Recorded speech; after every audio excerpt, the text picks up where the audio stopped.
हमसे लोग लेतावे छटपटात बनी मनवा से। ए हवा तू बता दीहा जाके सजनवा से।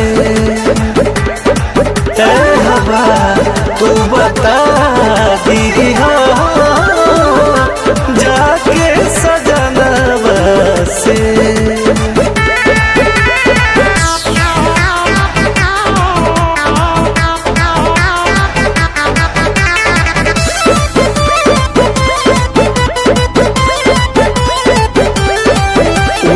हमारा के डाली के कलेसावा में कौन मजा ले तू बड़े परदेसवा में।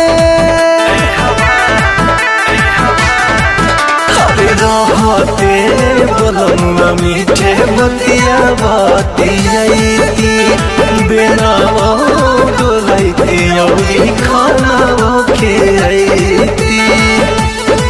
मन भरे न सपनावा से।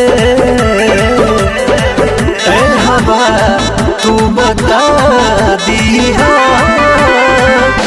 जाके सजनवा से। ए हवा तू बता दीहा जाके सजनवा से।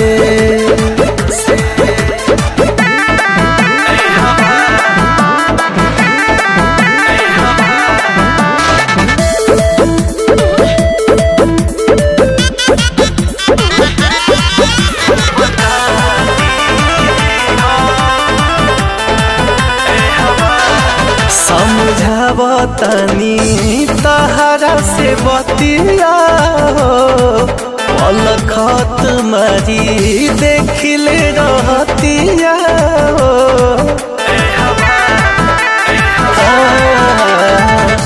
बीजन से सब कुछ कही समझा के मत तोड़ पास अब मिले से आके। जनवा से। ए हवा तू बता दीहा जाके सजनवा से। ए हवा तू बता दीहा जाके सजनवा से।